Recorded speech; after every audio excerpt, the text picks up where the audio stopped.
Olá, tudo bem? Bem-vindos à 8ª temporada do podcast Direito Empresarial Café com Leite.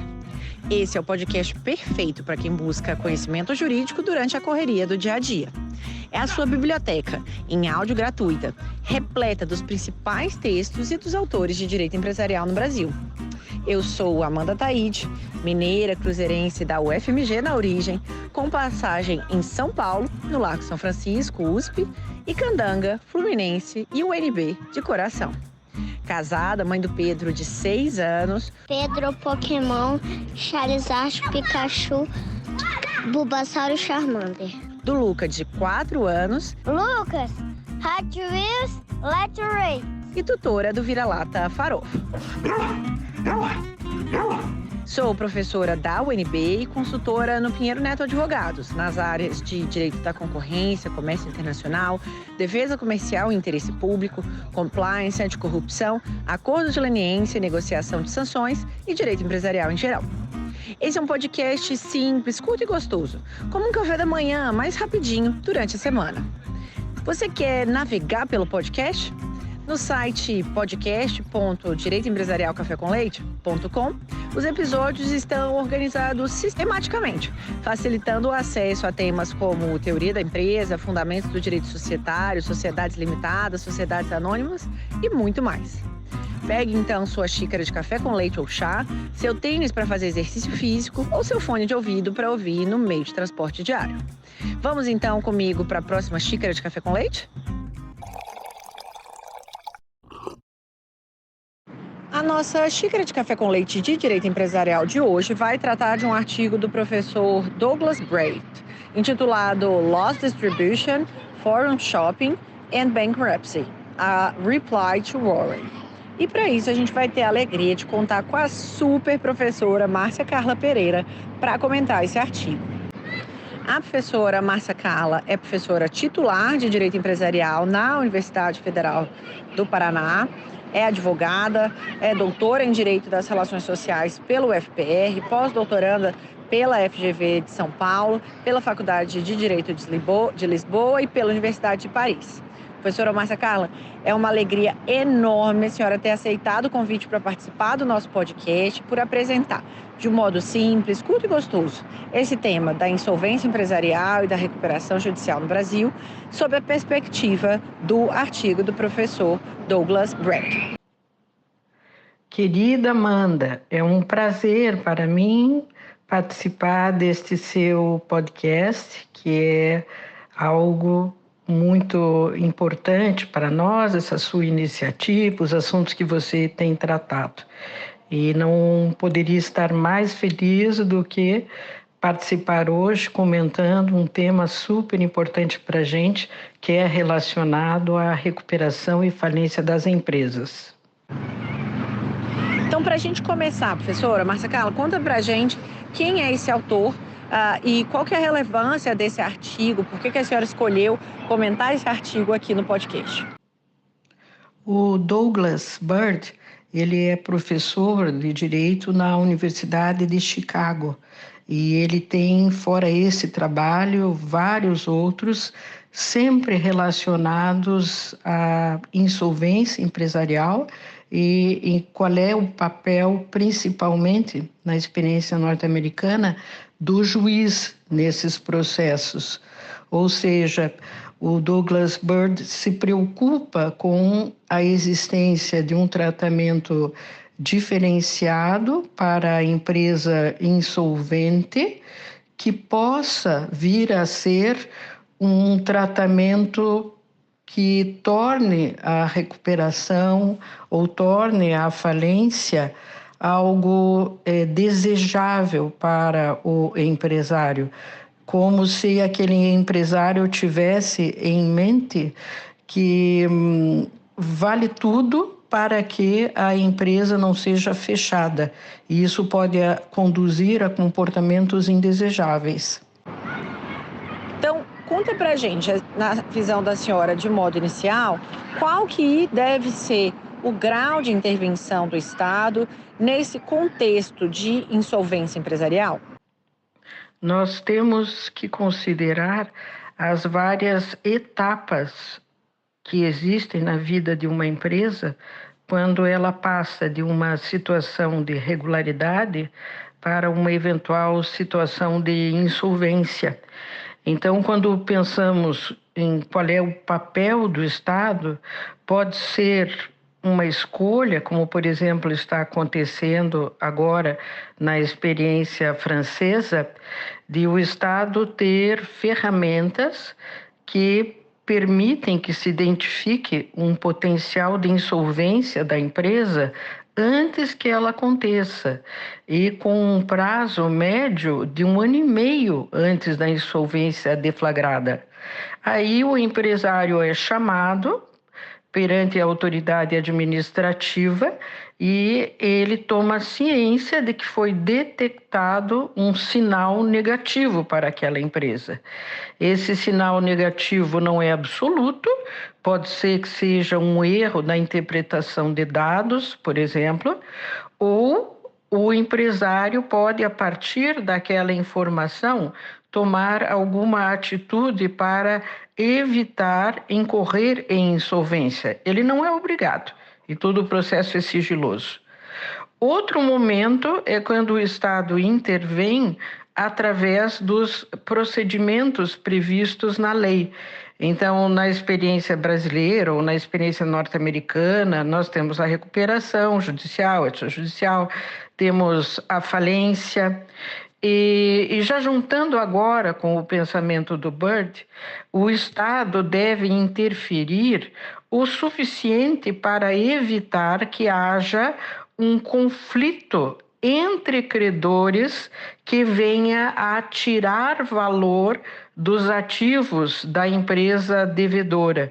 Então, venha a tornar a situação de insolvência ainda mais difícil para a empresa. Por isso, o Estado, por meio da lei, vem e trabalha com o plano de credores, trabalha com o quadro geral de credores, estabelece quem vai ser pago, como será pago. Essas são formas interventivas que são adotadas com o maior ou menor grau em todo o mundo. E eu tenho a impressão que não há como a gente dispensar alguma forma interventiva, mas compartilho do que pensa o Bird, que essa intervenção deve ser mínima. E diante dessa visão a respeito do grau de intervenção do Estado, né? Qual que foi a opção escolhida pelo Brasil nesse contexto da insolvência empresarial? O que significa o chamado Fórum Shopping na recuperação judicial? No Brasil, nós trabalhamos com o que eu chamo de intervenção do Estado, por meio da lei, né? Apenas depois que a insolvência já está instalada. Então, nós não temos ainda um sistema de detecção precoce de insolvência, que, como eu comentei, já na França, também na Itália e na Espanha existe um sistema novo, implementado a partir de 2022, com essa finalidade, não só da lei ser aplicada quando a empresa já está insolvente, mas sim de permitir que o empresário tome medidas antecipadas à insolvência, por exemplo, trabalhando a situação de risco de insolvência com os seus credores. O Fórum Shopping, ele é uma expressão utilizada, e assim também acontece no Bird, quando se compara um sistema concursal e as condições negociais que existem no mercado não insolvencial. E aí o Bird diz, e ele é bem rigoroso nisso, que não se deve conceder na recuperação nem na falência condições que sejam diferentes daquelas que são usuais no mercado, sob pena justamente de, em dadas circunstâncias, um devedor optar pela recuperação. Não porque ele tenha uma necessidade de que a ele sejam aplicadas as regras da recuperação, mas ele opta pelas condições, usando nesse caso um pensamento teórico, as condições mais favoráveis que serão apresentadas para ele se ele pedir recuperação. Espera só um pouquinho que eu já volto para nossa entrevista com uma xícara de café com leite. Que você curte direito empresarial, eu já sei, que você está aqui ouvindo o nosso podcast. A minha pergunta é: você sabe quão conectado o direito concorrencial está com o direito empresarial? Sabia que algumas operações societárias são de notificação obrigatória ao CAD? E que algumas cláusulas contratuais, como exclusividade, raio, não concorrência, definição de preços de revenda, podem atrair preocupação concorrencial? E que algumas práticas, como recusa de contratar, discriminação de clientes, também podem ser acionadas no CAD? Você sabia que algumas empresas que, eventualmente, tenham combinado preços, dividido mercados, podem celebrar acordos de leniência com o CAD, obtendo até mesmo imunidade? E que essas empresas podem ser acionadas no âmbito do direito civil para ser responsabilizadas pelos danos que causaram aos seus clientes? Se você ficou curioso e interessado em como esse conhecimento pode contribuir na sua formação jurídica, eu faço um convite. Entra no site Pós em Direito Concorrencial e se inscreva na nossa nova pós-graduação, que eu estou lançando agora, no segundo semestre de 2024, totalmente virtual, registrada no MEC, com um conteúdo linear, completo e que vai te preparar para os problemas práticos que você vai enfrentar no dia a dia do direito empresarial. Espero você lá. Eu já peguei minha xícara de café com leite, vamos voltar para a nossa entrevista.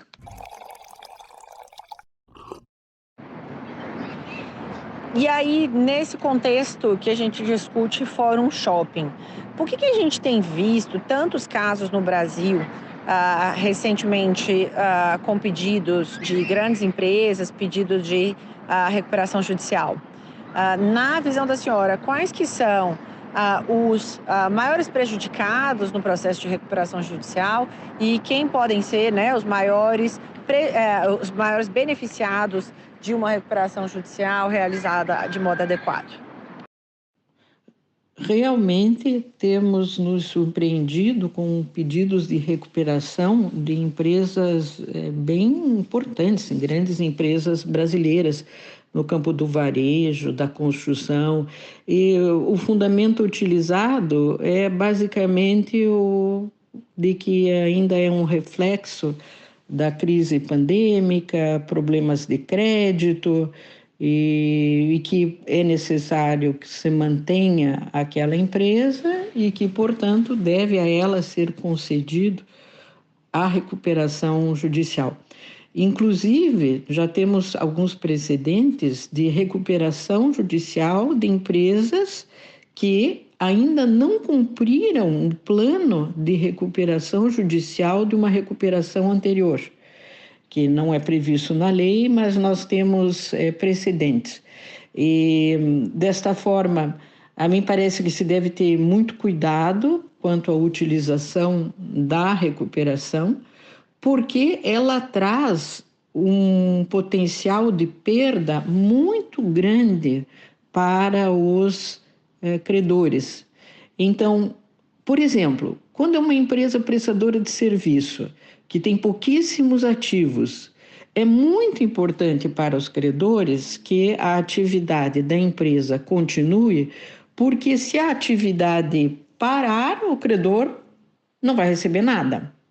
Mas se são empresas que têm ativos, e esses ativos podem ser utilizados, por exemplo, para capitalizar a empresa mediante uma mudança no sistema de imobilização de bens e outras medidas mais, há de se questionar se a recuperação é uma ferramenta que deve ser utilizada com a relativa facilidade com que ela é realizada hoje. Quem pensa que a recuperação não prejudica ninguém está equivocado, porque a recuperação prejudica os credores. E eles aprovam porque acham que falência será pior do que a recuperação. Então, é preciso que se tenha uma visão mais realística da falência, se ela efetivamente é pior, até para que se passe uma mensagem ao mercado de que os empresários devem ser muito cautelosos para não incorrer em recuperação. Pode ser que tenham que vir a recorrer e que seja justificado, mas em algumas circunstâncias há de se, inclusive, no meu entendimento, decretar a falência para se passar a mensagem de empresário, você não tem uma salvaguarda absoluta.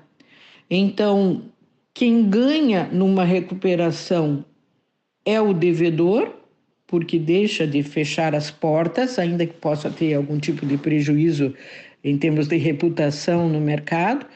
E quem perde, geralmente, são os credores, ainda que credores habituais possam continuar vendendo, e daí esses negócios posteriores ao pedido de recuperação não se sujeitam às condições do plano. E agora que a gente tem esse contexto da insolvência empresarial, do tema de Fórum Shopping, conta pra gente um pouco do ponto de vista do autor a respeito desse tema, em especial com relação ao que são chamados, os credores garantidos ou secured creditors. No contexto brasileiro, na visão da senhora, é possível verificar, então, a existência dessa mesma figura? Ele tem prejuízos ou vantagens? Sobre as garantias, nós temos uma situação bem peculiar aqui no Brasil, porque os credores que participam e aprovam o plano de recuperação, eles abrem mão das garantias que eram ofertadas pelo devedor em recuperação. Esta é uma consequência bastante importante para a desoneração de eventuais avalistas, por exemplo, que inclusive, muitas vezes na realidade brasileira, é o próprio empresário ou um familiar. As garantias só vão permanecer para credores que tenham votado contrariamente à aprovação do plano. O Bird ele comenta que esse tipo de previsão, quando é no sistema concursal, pode levar a impactos no campo de o que é que significa ter um débito garantido. Uma coisa é quando se tem um débito garantido e se sabe que a garantia vai perdurar até que a obrigação seja paga. Outra será quando as pessoas percebem que as garantias não vão permanecer numa hipótese de aprovação de plano. Portanto, é algo que só existe no Brasil quando aplicável a plano de recuperação e só produz efeitos para aqueles que tenham aprovado o plano, é uma mensagem que vai para além desses agentes, que vai para o mercado, como eu disse, de o que é que significa se ter uma garantia, quanto vale uma garantia. E agora uma pergunta dessa 8ª temporada. Quem é você na física? O que é que você gosta, não gosta, o que é que você faz? E qual o podcast não jurídico que você ouve, se é que você ouve aí podcasts não jurídicos e que pode recomendar para os nossos ouvintes? Amanda, quem somos nós longe do direito, né? Mas longe do nosso querido direito comercial. Mas eu sou uma pessoa que gosta muito de música, então eu ouço muita música, especialmente música brasileira, gosto de arte e faço minhas aulinhas de pintura e também gosto muitíssimo de viajar. Eu acho que quando a gente viaja, a gente cresce muito em conhecimento e em experiências, mas mesmo quando viajo, penso bastante no direito, leio. Gosto muito de ler, é lógico. Gosto muito de ler o direito, né, o direito comercial em especial. E agora eu estou lendo também um livro que se chama El Último Sueño, do Pedro Almodóvar, que é bastante interessante e eu recomendo para todos. Um abraço e até breve. A nossa xícara de café com leite foi devidamente tomada. Agradecendo aqui a nosso convidado pela presença, a vocês pela audiência. Se vocês tiverem sugestões, comentários, não deixem de me procurar. No LinkedIn, Amanda Taide, no Instagram, Direito Empresarial Café com Leite e também, caso vocês tenham meu contato, podem me mandar mensagem no WhatsApp. Um abraço, até todos. Tchau, tchau.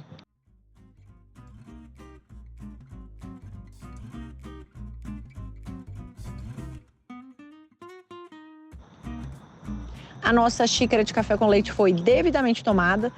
Agradecendo aqui a nosso convidado pela presença, a vocês pela audiência. Se vocês tiverem sugestões, comentários, não deixem de me procurar.